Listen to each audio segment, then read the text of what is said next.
এই সিম্মি, তোর গোল্ডেন কালারের নেল পালিশটা কি সুন্দর। এটা আমার গোল্ডেন কালারের নেল পলিশ না, এটা আসল 24 ক্যারেট গোল্ড, যেটা আমার কাকা দুবাই থেকে এনে দিয়েছে। তুই যে হাত দিচ্ছিস না, এতে সোনাটা ক্ষয়ে যাবে না? কি রে সিম্মি, তুই আজকে ডাল ভাত খাচ্ছিস? ডাল ভাত? সিম্মি খাবে ডাল ভাত? এটা হচ্ছে দাদা দিদির স্পেশাল বিরিয়ানি, আর এটা দামটা বেশি জন্য এরকম দেখতে। Oh my god. ওয়াও সিম্মি, তোর চুলটা তো হেভি শাইনি লাগছে।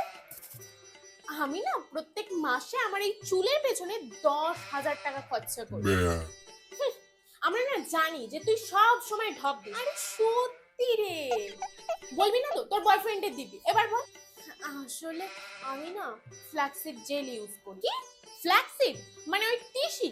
ওয়েট, ওটা তো জলে ফোটাতে হয়, তারপর পাতলা কাপড়ে ছেঁকতে হয়, তারপর গাঢ় পাতলা হয়ে যাওয়ার টেনশন থাকে। এত খাটনি তুই করিস, এটাও আমাকে বিশ্বাস করতে হবে? কত মিথ্যা কথা বলবি ভাই। না না, আমি অত খাটনি কেন করতে যাব? আমার কাছে কি অত টাইম আছে নাকি? আমি তো রেডিমেড আলসগুডনেসের ফ্ল্যাক্সিড জেলটা ইউজ করি, আর এটা পাওয়া যায় মাত্র 250 টাকায়। প্রথমে চুলে ভালো করে এটা অ্যাপ্লাই করে নিতে হবে, তারপর আলতো হাতে এটা স্ক্যাল্পে ম্যাসাজ করে নিতে হবে, আর তারপর 30 মিনিট ওয়েট করার পরে চুলটা ধুয়ে নিলে ইনস্ট্যান্ট একটা শাইনি রেজাল্ট দেবে। কি কেমন? To buy this products, scan the QR.